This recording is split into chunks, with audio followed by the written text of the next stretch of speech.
Isang pinagpalang umaga sa iyo, kaibigan. Kaibigan, ngayong umaga, kaibigan, samahan niyo ako dahil i-review natin itong saging na saba, no?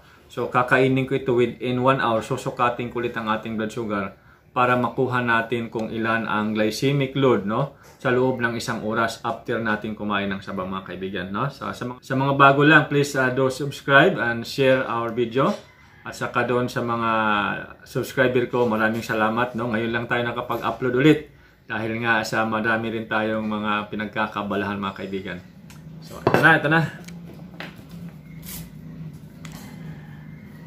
Yan.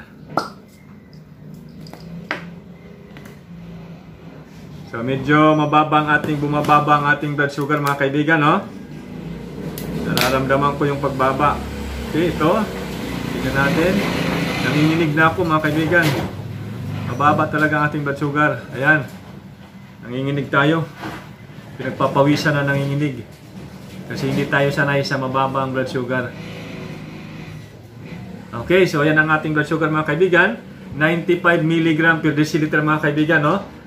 Dahil yan sa pag-inom ng spirulina at saka ganoderma. At siyempre, iwas tayo sa mga carb, no? Ayan. So, ganun ang pakiramdam, mga kaibigan, na medyo bumababa ang blood sugar. Nagpapawis. Ayan, no? Pinagpapawisan tayo. Nanginginig, no? Dahil hindi sanay ang katawan sa mababa ang blood sugar, no? So, kailangan natin kumain ng may carb. Pero ang tamang pagkain dapat ay 15 grams, no? Ang kakainin lang within 15 minutes bago kakain ulit ng panibagong carbohydrates. Pero sa ngayon, mga kaibigan, dahil i-review nga natin ito, ay kakainin natin itong 3 saging, mga kaibigan, no? So, 95 mg ang aking blood sugar.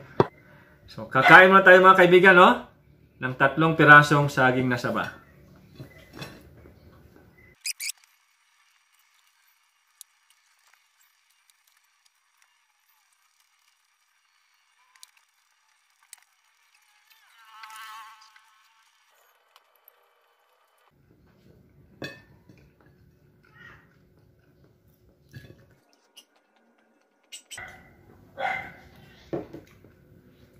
Ayan, mga kaibigan, no? Natapos tayo kumain ng 3 pirasong saba na nilagang, hinog na nilaga, ay eksaktong 10:50 ng umaga, mga kaibigan. Ayan, no? 10:50 ng umaga. Okay?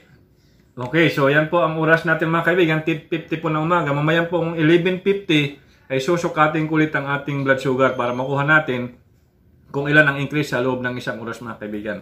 Ayan, mga kaibigan, no? So, mag-1 oras na.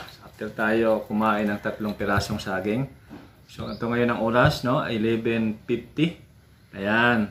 So, ito na, mga kaibigan.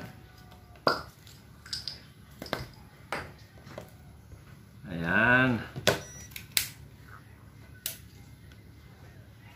So, tingnan nyo, 90... Ilan kayo, anak? 98 ba yan? 95. Ayan, mga kaibigan, no? So, 95 kanina.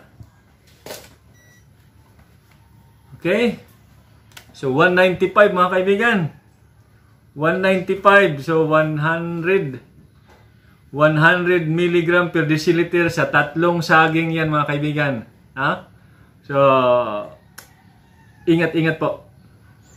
Talagang napakataas pala ng carbohydrates content ng saging, mga kaibigan. Saging na saba.